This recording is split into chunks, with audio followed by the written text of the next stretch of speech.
Awesome. Well, thank you everyone for tuning in to this episode of Adventure Emerge. I'm super excited for this event. We have three incredible panelists, and we're going to be here talking about monetizing your passions. And we have literally found the three best people to talk about this. So I'm super excited to talk about how they discover their passions, how they monetize it, different strategies on different social media platforms, and the future of the creator economy.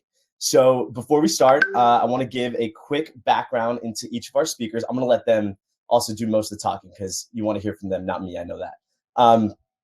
But first we have Matt, and Matt is known as the Raspberry Pi guy. Incredible YouTube videos. Y'all should totally check it out. I'll let him dive into what he does. We have Daniel Koss. He dropped out of school, I believe, and became a full-time YouTuber. Yeah, so that's going to be a crazy story to talk about. And then we have, you got to help me pronounce your name. Is it Erifili? Exactly, yeah. Oh, it's okay, cool. Nailed it. Well, she has over a decade of experience with social media strategy and consulting with companies. So it's going to be awesome to hear her perspective on, how corporations are working with Gen Z and how Gen Z creators are also kind of learning how to connect with their own generation. So with that, like I said, I'm very excited. Oh, I forgot my background. My name is Vivek, and I am the host of the 501 Hustle podcast, where I interview Gen Z hustlers and founders from around the world. So I'm excited to have three right here on the screen with me today. So before we dive into the first question regarding monetizing your passions, I just want to give everyone here an opportunity to maybe give like a 1 or 2 minute intro just so everyone can kind of hear your voice. And Daniel, if you're cool, we start with you. Like an extended intro about myself? Yeah, sure. Just a little background. I know I gave a little one-liner, but just so they can hear it from you. Yeah, sure. So I actually started as a competitive gamer when I was 13. Then made money by boosting accounts up, just selling high-ranked gaming accounts for cash. That became illegal. Had to become a YouTuber. No offense. YouTuber is actually a great job. Did that for a couple of years. I liked it so much that at 15 I dropped out of school, high school, so I never even attended uni. Became a YouTuber for a couple of years, and then at 18 started Xterix, which today is Switzerland's leading influencer agency.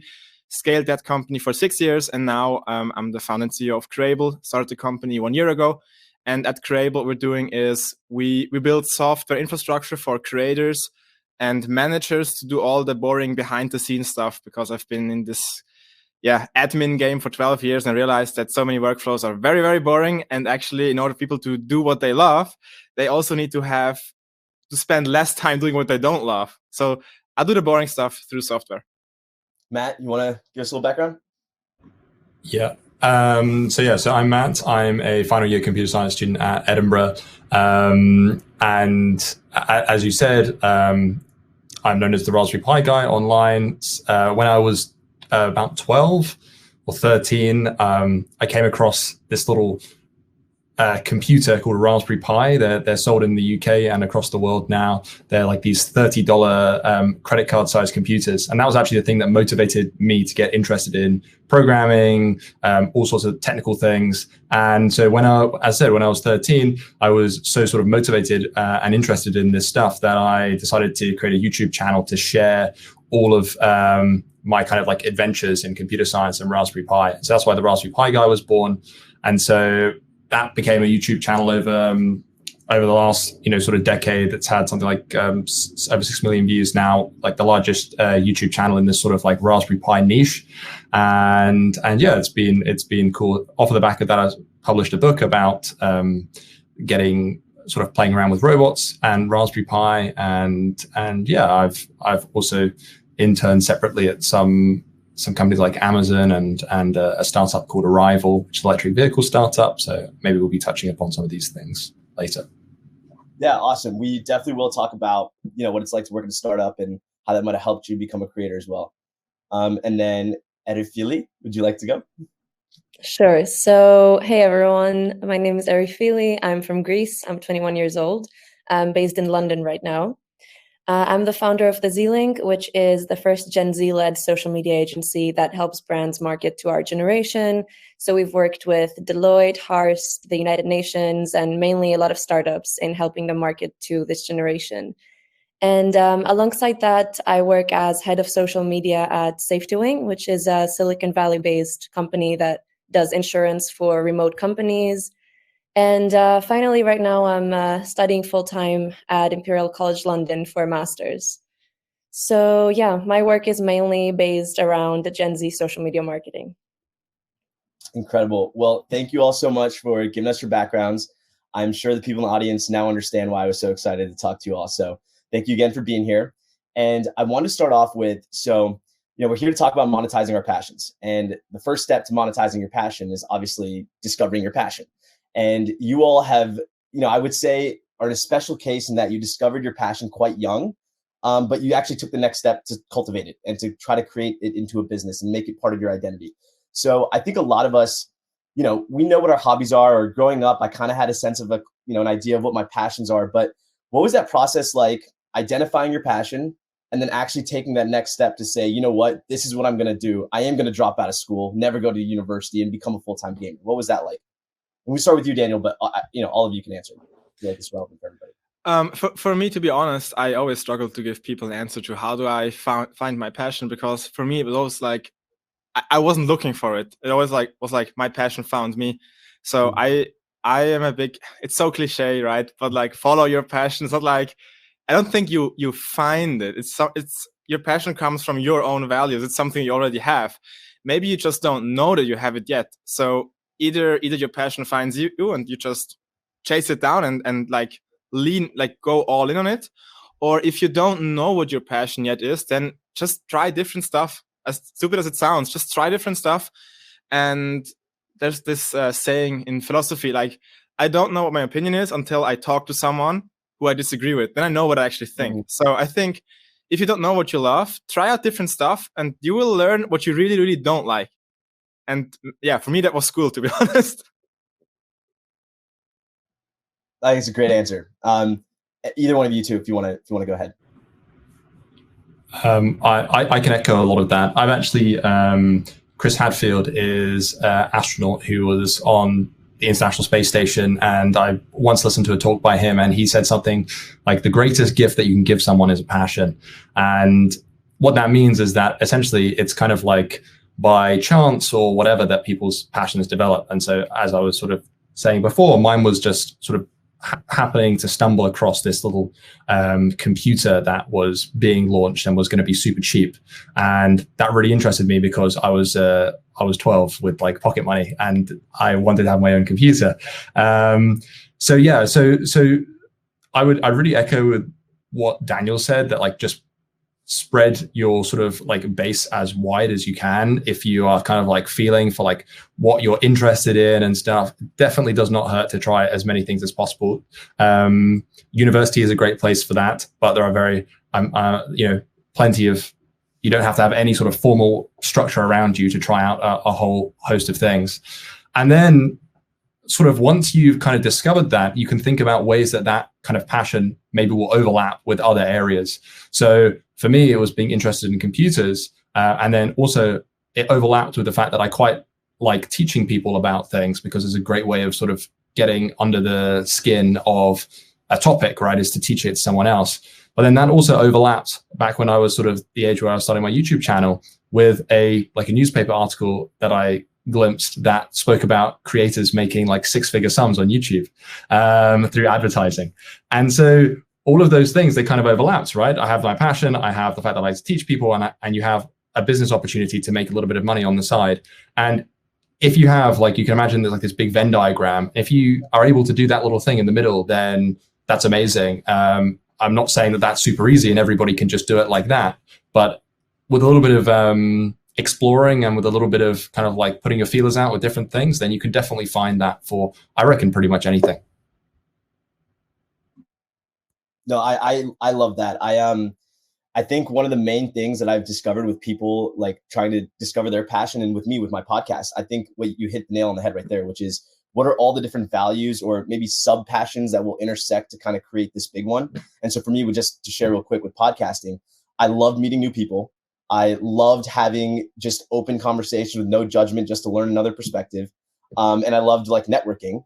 and I loved my voice. That was the other thing, is I wanted to learn like what my voice could do. Like I didn't know I wasn't like, oh, I want to go talk and be a big speaker, but I was interested in like how our voices can be funny, how our voices can be empathetic, how our voices can like engage in a Q&A. And so that was very interesting to me. And so I think for me, like those are the different values or curiosities that kind of intersected for me to discover my passion for podcasting. But Erifili, I'd love to hear, what led to you discovering that you really want to help companies with the Z-Link. So one thing that I definitely agree with from what you said is that you first have to find like the smaller things that are kind of like your sub passions. I don't know if we have a proper word for that, but things that make you get into more of a stage of like flow and like not feel the passing of time as much. So the things that you truly enjoy doing in a position or in your work or in anything. And for me, that's also just like meeting new people and connecting and having interesting conversations and like working on interesting problems. So I'd say that from that, I would define my passion more as entrepreneurship in general rather than as like social media marketing. Yeah. And for me, doing what I do in social media marketing for Gen Z is a way to solve one big problem, which I enjoy the process of doing. And, I enjoy the people I meet along the way and like getting to engage with so many trends all the time and being like a fast-paced space in general as an industry. So I just find it very exciting. That's why I'd say that to find your passion, I think the key thing to start with would be to identify what things make you feel like you don't realize the passing of time and that you could do and doesn't feel like work, and then find a way to combine all of these things into something that makes sense, something that you can turn into a job, something that you can monetize. Yeah, I love what you just said about you're more passionate about the process of entrepreneurship versus the literal thing of social media marketing. And I think there's a lot of truth to that. I interviewed someone, Phoebe Yao, founder of Pareto, and what she does is she helps entrepreneurs outsource like boring tasks like lead gen or creating spreadsheets or whatever. But her hobby isn't necessarily doing those tasks. It's her process and how she accomplishes those tasks. So what she does is she hires an entire women-led team, and she trains the next generation of women entrepreneurs. And she does that by giving these women the tasks that are being outsourced to her company. And I think that was the first time I discovered that, your passion doesn't actually have to be the thing that you do, but it can be how you do it and the process that you go about doing it. So I think that was a great piece of advice. The next thing I want to go into, so first there's like internally a self-reflection, self-awareness process that you got to go through, right? To discover these passions and then to decide to embark on the monetization strategy. But I think the other thing after the self-awareness process of discovering your passion is then going out and creating. But I think a lot of times, and I think a lot of us think about this, but I don't think it's not talked about as much, which is that like fear of judgment or that fear of creating your own path and not really having too many people to copy or look up to, or maybe even feel like you have enough advice or support. So what was that like to become a creator, to embark on that entrepreneurial journey, not knowing if like you were going to get full support or not knowing exactly where it was going to go? And was there that fear of judgment that you had to overcome? And if so, like what helped you do that? And we start with anybody. I can go. I mean, I set up my YouTube channel when I was still in secondary school. So I definitely kept it under wraps for a while. And then I'm pretty sure I did get mocked when it sort of did come out and somebody discovered my YouTube channel. So definitely, if you're doing something different, if you're doing something new that like other people haven't done, especially if you're sort of trying to define your own niche, then sure, you can face a little bit of like mockery or whatever. I think the way that is sort of combated is just like sheer love for what you do. If you know that you are sort of building even at the very beginning, a very, very small online community where people love computers or they love video games or something like that, then that's very sort of empowering. And that's definitely like the thing that kind of like drives you and stuff. Like getting your first few for me on YouTube is like getting my first few subscribers, and then you kind of get like a little bit of an online community, which is really nice and very supportive. was the same for me. I also definitely got mocked for my first videos. But to be fair, they were really bad. So yeah, I had 4 channels. And the main reason for that was that actually my first videos were so bad. I was afraid I didn't have my adult voice. So I had like this very embarrassing little guy, very female voice. I think most viewers thought I'm a girl. And then I had these huge big black borders because my rendering settings were wrong. And I used my mic the wrong way around. I spoke into the wrong side of the mic for a year until a viewer was kind of like a sound engineer, told me like, that sounds wrong. What are you doing? Did you say a whole year? Yeah. Yeah. At that point, I had over 100K subscribers. I was still abusing the mic. And yeah, so basically, my advice here is just get started. Like, it's not you're not running the risk of publishing bad content. This is a guarantee. Like, if you're going to do it, you're going to suck. Period. Like, that's it. So now you can either accept that and just, I mean, it's like always, just get started, do it.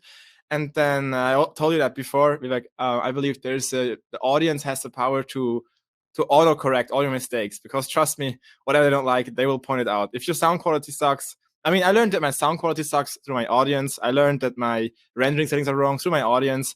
I learned what types of content they like and dislike through my audience. So just do what you love, and the stuff that you are bad at, the audience will let you know. Trust me. Like, they're very direct usually.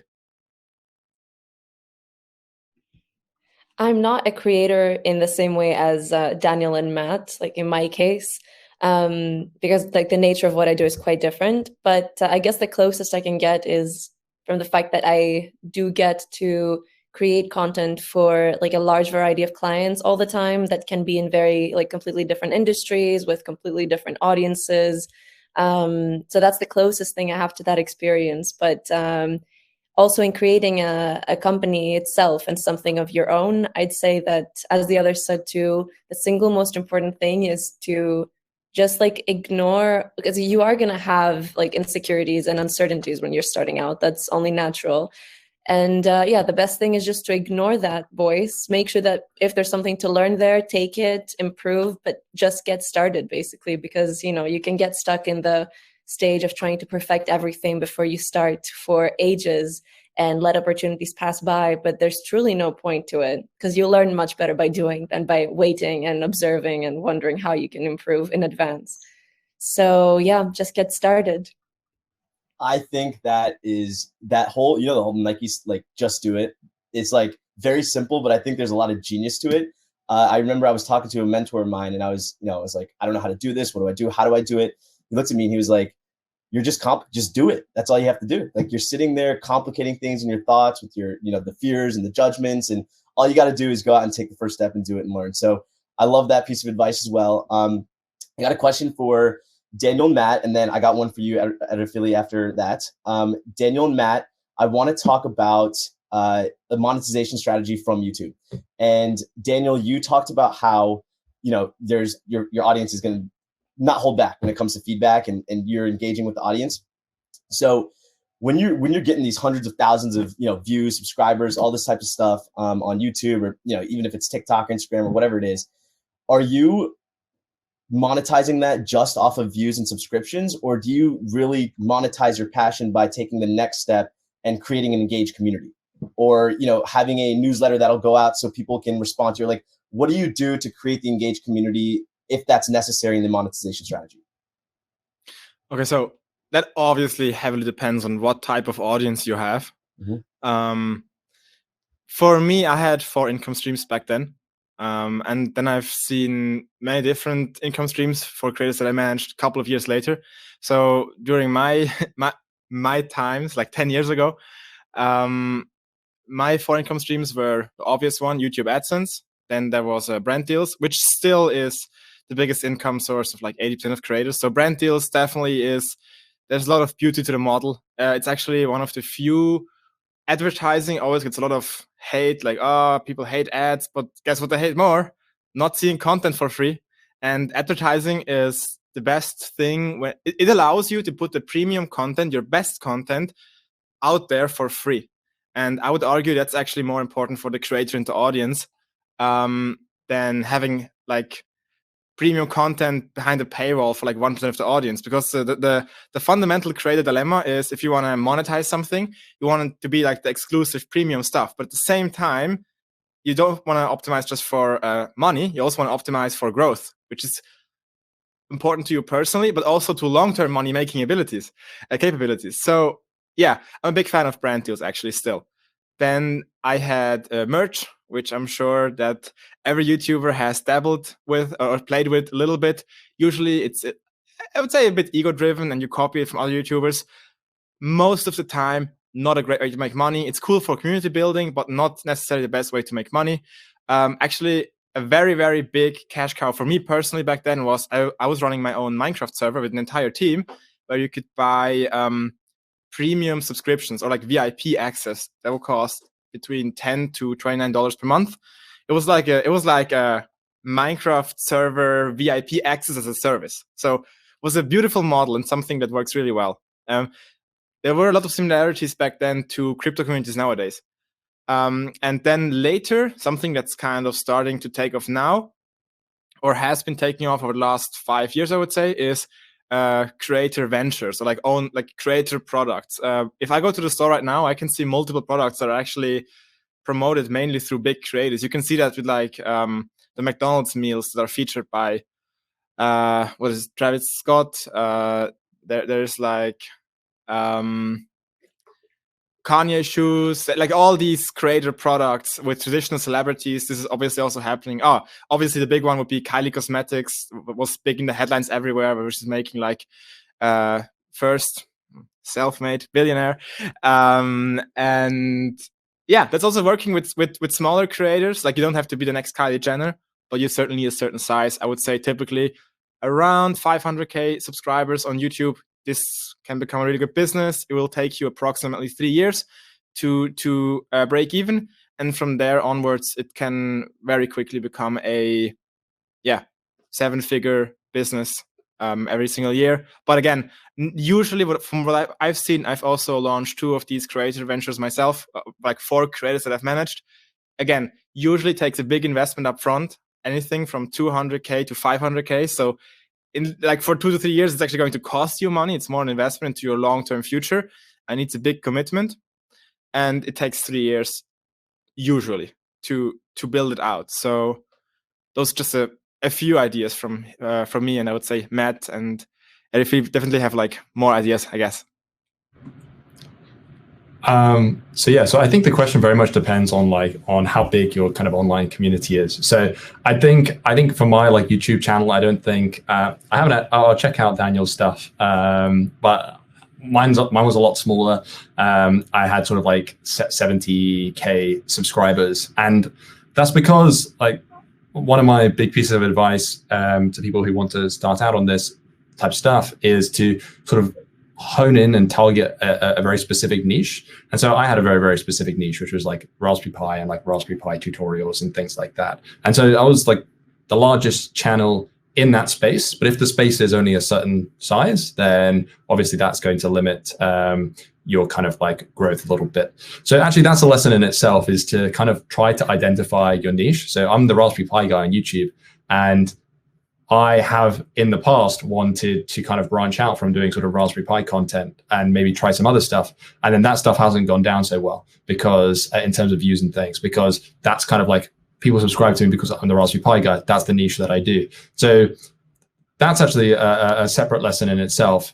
But yeah, in terms of like a sort of a smaller to medium sized audience, especially as I was a teenager, like making some money was super cool, was great. I was all for it. But I wasn't sort of like targeting it as, okay, this is going to be my sort of like salary type thing. So yeah, so I would echo a lot of the stuff that Daniel said, though, even on a smaller scale. You know, AdSense, like every YouTuber gets AdSense. That's just like a given. Sort of like brand deals. And for me, it was sort of companies that were making products around like this kind of ecosystem of electronics and stuff. They'd send me stuff for free to try out, or they'd, sponsor some sort of review or try out or whatever. And then you get lots of opportunities from just having like a relatively large public presence. So, for example, I wrote a book which is called Learn Robotics with Raspberry Pi. Necessary book plug. It's available on Amazon. But that was sort of like teaching people how to make robots with Raspberry Pi, and I could use the kind of this very niche community that I've grown to kind of like platform my book from. And so, yeah, I did write that myself though. Like, it's not like Zoella. I didn't get that ghostwritten. But yeah, that's something people have written books before in this space. So I think there's just a huge number of ways of monetizing having an audience, pretty much. Like, as long as you have people who are interested in the stuff that you produce, there are ways of monetizing that. And crucially, there are ways of monetizing that don't detrimentally affect your audience, like what Daniel was saying. For example, like putting stuff behind a paywall, nobody really wants to do that much, because you can just ostracize this huge percentage of your viewership who don't want to pay, or they can't pay a monthly subscription or something like that. So there are lots of different models that you can do, and more are kind of like coming along as different creators become big. Awesome. I think soon we'll talk about that with different models that might be coming up in the future, and dig deeper into the different monetization strategies. But Erifili, if you have anything to add, go ahead. If not, I also have a question for you. Up to you. Yeah, go for it. Cool. So I did a little reading on you, and I saw in an interview that you talked about the importance of like being disciplined or having a routine, but also prioritizing like your mental health. And when you're, constantly trying to be persistent, consistent, disciplined, and that's very important for what you're doing, especially the amount of work that you're doing, plus with school. How do you balance all of that stuff and the consistency that it takes to become successful to a certain degree, versus prioritizing your mental health and making sure that you're not burning yourself out? That's a great question, and actually like something that I've become very passionate about recently, because I think it's a thing that is constantly ignored in entrepreneurship, and people tend to just like glamorize overworking and burning out, and it's a very toxic space if you're not looking at the right people. I often see tweets of someone being like, the recipe for success is to spend literally 24/7 of your life working and doing absolutely nothing else. And I mean, I don't even know where to start on how wrong that is. But also for me, the most important thing is finding a balanced way to live and work and achieve my work goals. So my goal is not to work so much that I become burned out, because that's counterproductive. So to be productive, you simply need to also be taking care of yourself. And some ways that I try to do that is I try to incorporate in my routine things like meditating and reading and working out regularly. So things that I know I'm doing almost daily if I can, to take that time for myself, and also like eating healthy and trying to be on top of that first. Because if you're not in a good space physically and mentally, you can't be productive for a long time and achieve your goals and, work successfully. So establishing a routine that is healthy, I think, is super important. And also a way of working that, as much as possible, kind of strikes the right work-life balance, which is still difficult for me, but I'm trying to, get better as much as I can at setting boundaries around, for example, whether I'm gonna reply to clients in the weekends or after hours, especially because I work with different time zones so much, it's kind of tricky to balance that. But setting your own boundaries and making sure that the people you work with know when you're going to be available and respect that, I think, is very important. And no one can really tell you you have to still be on in the weekends, for example. Especially in entrepreneurship, it's a good thing, because at least it allows you to be a bit more flexible about your own way of working.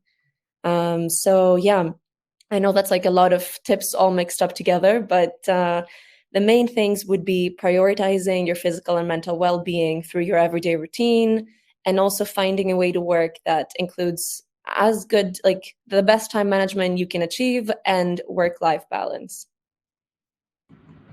I'll also just say something as just very, very quickly on top of that, which is, if you get any of those things wrong, and you're trying to monetize your passion, you have to be careful that you don't lose that passion at the same time, which is a tale that a lot of YouTubers sort of face. You kind of want to grow your channel or your, as I said, like your specific niche, and then keeping up that momentum is really, really difficult. I mean, most famously, for example, you have like Casey Neistat, who's a YouTuber who used to do a vlog every day, which is just insane, kind of workload and editing all of that content and stuff. But he managed to keep it up for something like 2 years, 3 years maybe, and then decided to discontinue it because of essentially like burnout.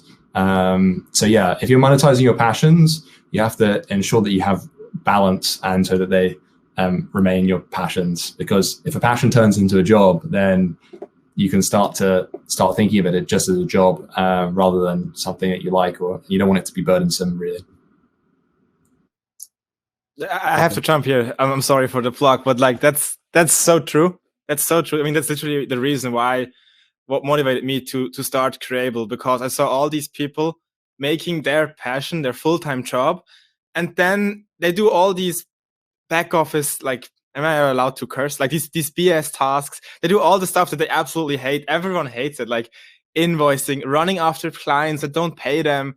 Like they do all these soul-crushing things, and they just wanted to make funny videos or entertain people. And now, basically, they're now a back office worker. Sometimes they haven't even worked professionally, and that's kind of the problem I'm trying to solve, because this is not something that can happen. This is something I've seen happen to every single creator I've ever worked with.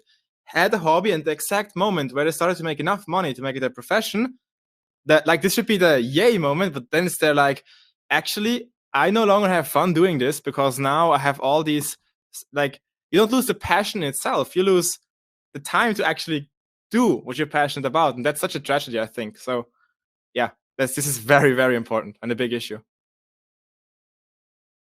I appreciate all those insights. I think, Edifili, you hit it like perfectly, which is we society idolizes the grind, the hustle, the Gary V's energy and attitude and all that type of stuff. So yeah, I know prioritizing mental health is extremely important. I'm glad that we all got to talk about it, because I think that's also very important to recognize this is monetizing your passions. This isn't how to take your passion and turn it into a job. It's different. And I think you guys made it very clear as to how we can distinguish that in our head. So I appreciate that. And I want to talk about how with Matt and Edifili particularly, how you discussed you don't want to focus so much on making money that you're going to lose your passion, right? And so I know a lot of creators or just people that are entrepreneurs are starting their own thing, but also have another job where they're trying to like have some sort of solid income stream so they can have the freedom or independence to do their own thing. So for you two, I know you've worked at a startup. I'm not sure if you guys are currently working at startups, so please feel free to clarify when you answer. But what did you learn from a startup, like in terms of the culture, insights and stuff like that might have allowed you to actually become more successful in your own creator entrepreneurial ventures? Were there any insights, or did it give you any additional freedom or monetization strategies that you don't think a big corporation would have given you? Matt or Erifili, either one of you. Yeah, go ahead. I can start. I am still working at the startup, although it's quite a large one. Like we are 100 people right now. And I work there full time alongside my business. And I think originally I thought I would have preferred to go for a corporate path, like before I started my entrepreneurial journey, let's say. But then it quickly became clear to me that working at a large startup can be better in so many ways. And the main thing that I find really beneficial is that there's a very healthy culture, at least at the startup I'm at. Like, I think I got lucky because a lot of them have this, as you said, Gary V mentality, but there's a very healthy culture. It's remote, which matters a lot to me. And you can get a lot more responsibility early on. So I think out of 100 people, I'm probably the youngest one there. And compared to if I were at a corporate environment doing a social media role, here I get to be head of social media. If I was somewhere else, I would probably, it would take me 10 years to get to something like that and actually get to learn from a job like that. So I really think it's really great that at startups, you can dive right into the industry and the role that you're interested in and get that firsthand experience much faster. because the chances are they'll trust you with a lot more responsibility, and you'll also have a lot more freedom to define your role and learn on the job. So if the startup that you're working at has something to do with your other passion, which in my case it does, it can really merge into one big learning experience where the things I learn in one thing really help the other. So for me, I think that like for people that where this is possible, I would definitely recommend looking into something like that and seeing if there's a role at a startup that could give you a lot of responsibility and could let you dive right into the item that you're interested in. Yeah, so I interned at a startup, but they're kind of more like a scale up now. They've got 2,500 employees and they've IPO'd. So they're still pre-product, but it's still is less of a startup. It's called Arrival. They're an electric vehicle company in London. So kind of different from what we've been discussing in terms of sort of businesses in like this social media type influence and content creation world. And so this is like a very technology heavy company that's trying to reinvent how electric vehicles are made. And that kind of aligns more to like my computer science interests and my kind of stuff that I'm doing in my degree rather than my sort of YouTube channel. But I think there's still something that can be taken away from that. And it's kind of to echo what was just said about like, if you're in a smaller environment, then you do have some chances to take on a bit more responsibility. And it's really interesting to kind of like to see how things scale, especially when you're going from like an early stage business to like a medium to like a proper full scale company. It's really interesting to see how things scale, and that's something that big corporations, I worked at Amazon previously, they had that, right? They had that when they were started, which was like 20 years ago or whatever. So yeah, so you can learn a lot. That's not to say that you don't learn a lot also in a big corporation. It's just very, very different kind of stuff that you learn. And there are pros and cons of both. And yeah, but it's interesting. And I think that it's definitely worth trying out if you ever have the opportunity, if you're interning at places or something like that. Then if you can try working for a big company, try working for a startup, and pick whatever works best for you, essentially. Yeah, I'm gonna echo what you guys said too. I think I'm currently working at a startup as well. There's only 4 of us, so true startup.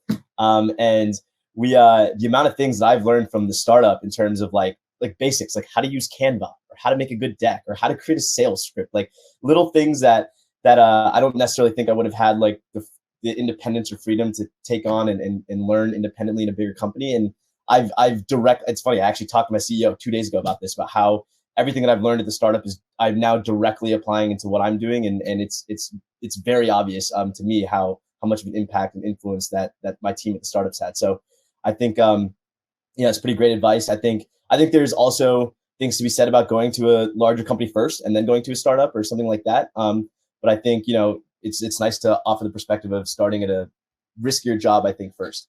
So next, I want to talk to you, Daniel.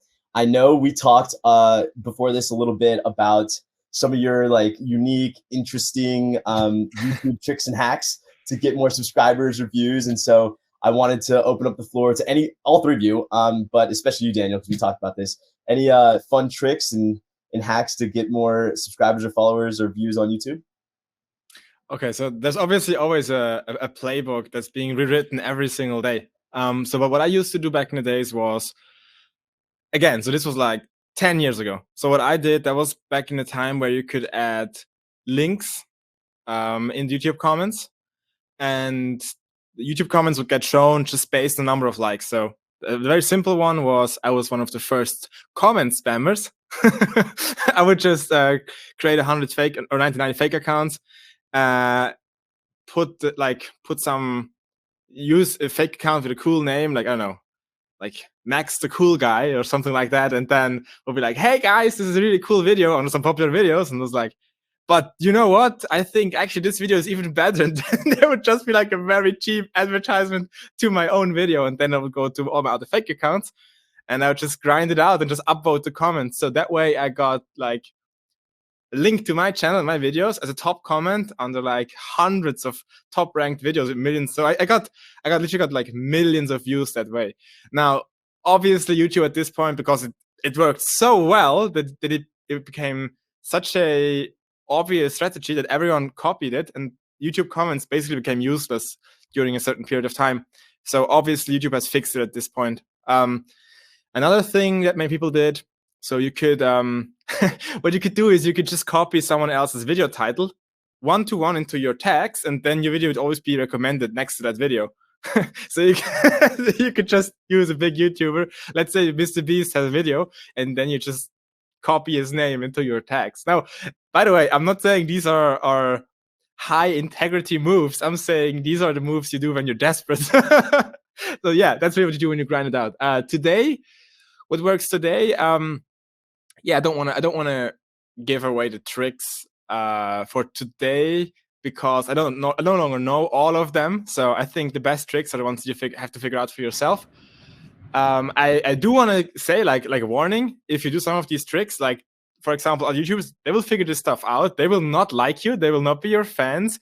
There's a huge danger of you like creating enemies like that. You could get banned depending on what you do. Like so like little like ethics warning here. So only do the things that you think are actually good to build the audience that you want to build in ways that you want to build it. But yeah, there certainly are tricks with these algorithms. They are generally much less intelligent and fancy than people try to make them out. Like even the engineers that write the algorithms often have no idea how it works. And from my experience, the YouTubers and big creators actually have a much better and clear understanding of how the algorithms work, because that's kind of how you become a big creator, by understanding, by either hitting the nerve of the times or by understanding how it works. So there's the luck component, and there's the like making yourself lucky component. And yeah, but I have to say this, like together with the first part, like the one thing that always works, that has never let any creator I've ever known down, and I'm sorry because this is not the get rich quick answer, but I've never ever in my entire life seen a creator that consistently created good content for 3 years in a row that didn't blow up. Never. I've seen creators that had amazing videos that didn't go viral. I've never seen someone consistently uploading good content, like even if it's subjective. I've never seen that not go viral in the long run. Never. So create good content and it will actually work out for you. I strongly disagree with everyone that says like, oh, you're too late. Like, I don't care about which platform. Like, ideally use TikTok or YouTube, maybe on Instagram. But if you consistently, especially on YouTube, consistent good content always works. It's that simple, because I mean, it's good content. Very simple. Yeah, no, Daniel, some of the things you're saying are really funny, because they kind of triggered some memories of me doing similar things in terms of like shameless self-promotion under other people's videos. I was hoping we'd get an ethical answer from you, Matt. Yeah, I'm afraid not. I mean, I think I have a slightly more ethical one as well. Like when I was growing mine, as I said, remember, this is like quite a niche. And so like Raspberry Pi, they actually had their own forums on their own website. And so often people would ask questions like, oh, I want to do this, this, and this. How do I do that? And then I would create a YouTube video or something for these sort of popular questions that were being asked. And then you'd just be able to point them to this YouTube video. And I built up quite a lot of my original subscribers from that. So yeah, so it very much depends. All of this is super decade specific and super year specific. And even like YouTube is changing so much nowadays, and other platforms are changing so much, like it becomes month to month specific. You know, scaling a YouTube channel 10 years ago, when I started in like 2012, very, very different to nowadays. A lot of people say, oh, now it's not possible or whatever, which I don't agree with. And I would agree with what Daniel was saying, that essentially you have all of these tricks. And if you can figure one out and it works for you for a while, great. But then the thing that is just present throughout, since the birth of YouTube to now, and all of these sort of apps and platforms, is just consistency. As long as you're consistent, good things will happen. And if you can use some tips and tricks to accelerate that and be a catalyst towards getting a few more people on your videos, whether that's like posting links to them, shamelessly self-promoting, getting people to retweet you on Twitter, something like that, then great. But yeah, consistency is just the key. And I think that's even seen in YouTube analytics. I haven't uploaded a video in a while because I've been very, very busy with like university and things. Like YouTube analytics hates me right now. They're constantly like telling me, oh, you know, your subscribers want to see this or whatever. And I think consistency on these platforms is the thing that's rewarded the most. Thank you for sharing that. I think, like we talked about earlier, mental health is important, and so is consistency. And I think finding that balance is, what makes you all such incredible creators. Erifili, I wanted to ask you, so we asked them about tips and tricks, like, growing their YouTube and stuff. But I wanted to ask you some of your tips and tricks when it comes to developing a social media strategy, whether it's corporations trying to cater to Gen Z or, I'm a Gen Zer with a podcast and I'm going to put it out on Instagram. So what are the strategies and things that I need to consider? So I'm going to let you, I'll let you answer the way that you want, but I did read that you talked about that the key to creating a successful social media strategy is to be community-driven, modern, and authentic. So I was wondering if you could break down those three words and then any other adjectives or descriptors into what makes a good social media strategy. Of course. So yeah, first of all, to break down being community-driven, that includes what Matt and Daniel also said. So understanding what your community wants to see and producing that good content consistently will help you grow organically in every single case. So that's always a good strategy to go. So you need to know your audience very well, know where they are. So which platforms do they hang out on? What online communities are they parts of? And what content they engage with? And understand the types of content that click with those people, and then start producing that consistently in good quality and targeting those people while also incorporating interactivity and engagement as much as possible in the content you create on social media. So, for example, brands that just talk at you and don't really try to talk with their community, if that makes sense, don't succeed as much. Whereas brands that understand the power of conversation on social media and of allowing their audience to talk to them and share their feedback and just like co-create the brand with them, that's the way forward. And then when it comes to being modern and authentic, by modern, I mean staying on top of all the current trends in social media, because that's just the nature of social media as an industry, So if to have a successful social media strategy, I mean, especially on TikTok, but also everywhere else, you need to know the trends week by week, know how your brand can jump on them straight away.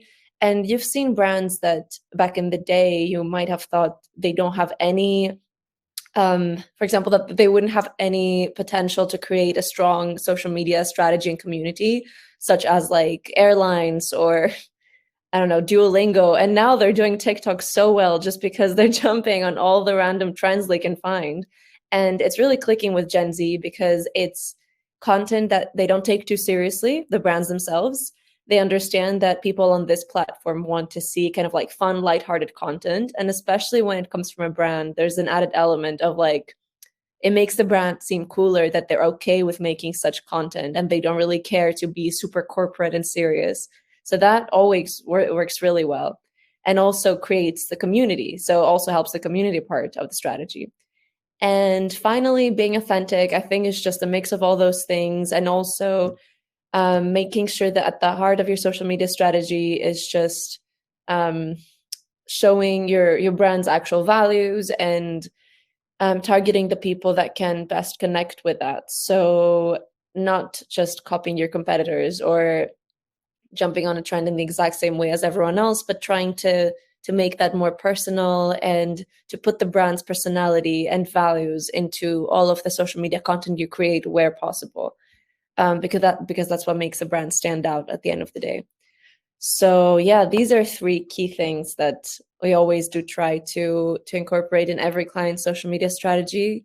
It's not always easy. Brands in some specific industries have it much harder because they're not industries that have much power for like creating content. But I think if you're creative and open to ideas, it's always possible.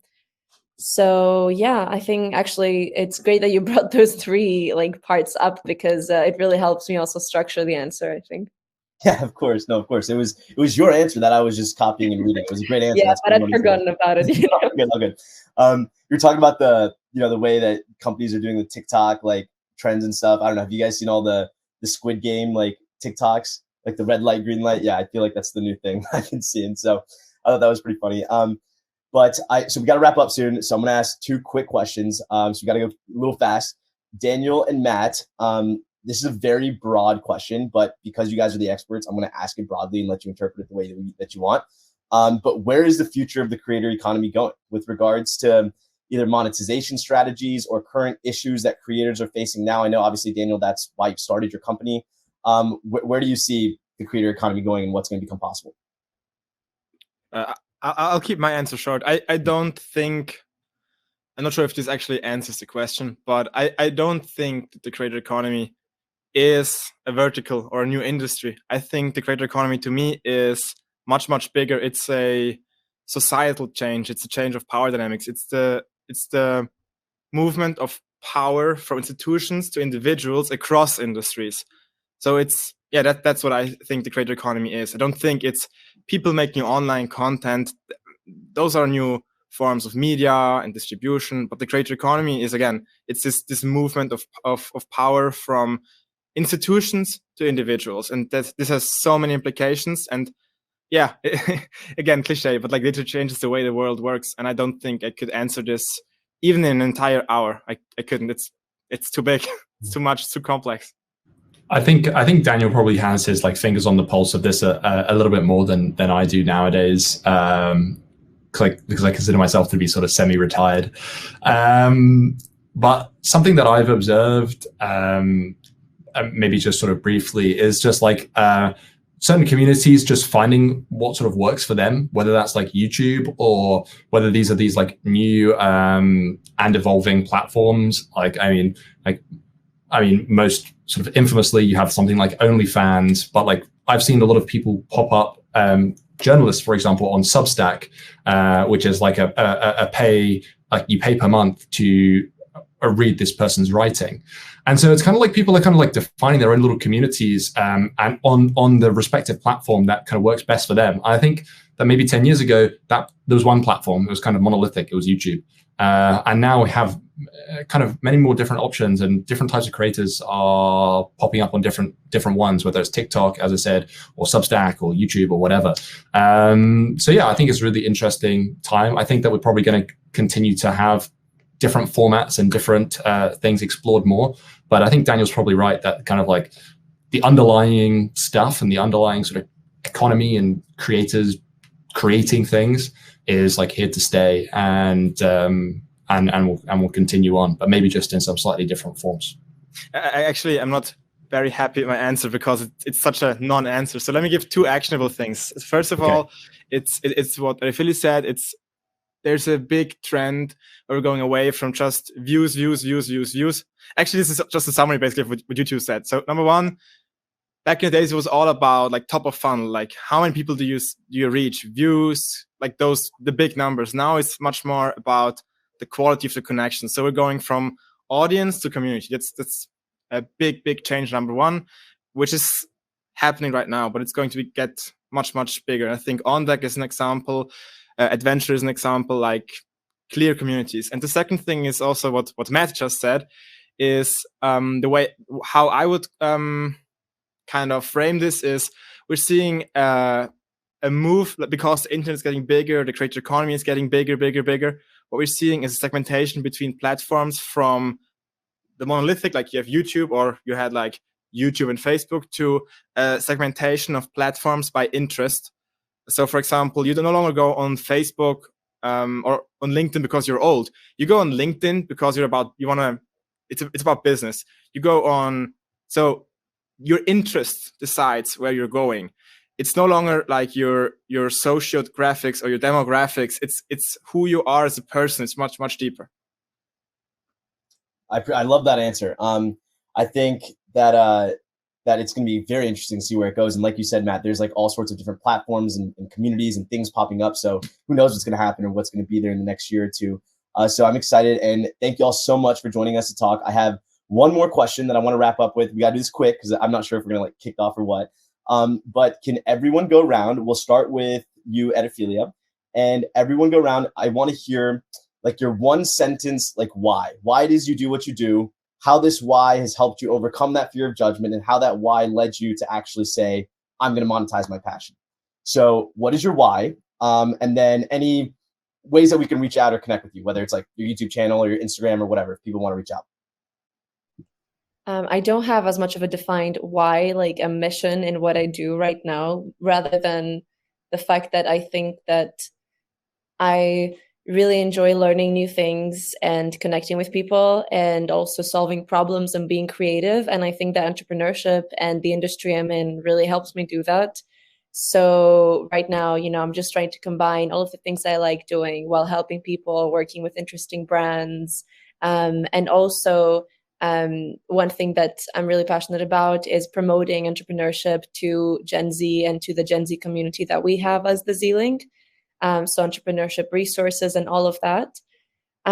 So that's at the core of what I do, I would say.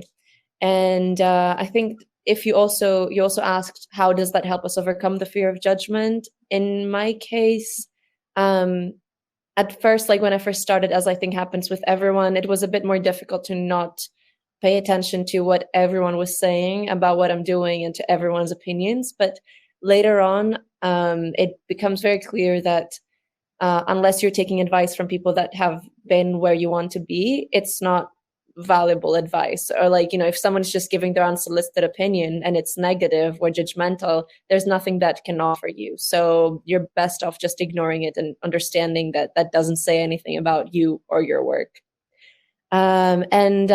Finally, about where people can connect with me, do feel free to connect with me on LinkedIn. I'm always happy to chat. And also I'm very active on Twitter. I can send it in the chat because I'm always happy to connect with people there as well. Awesome. Daniel?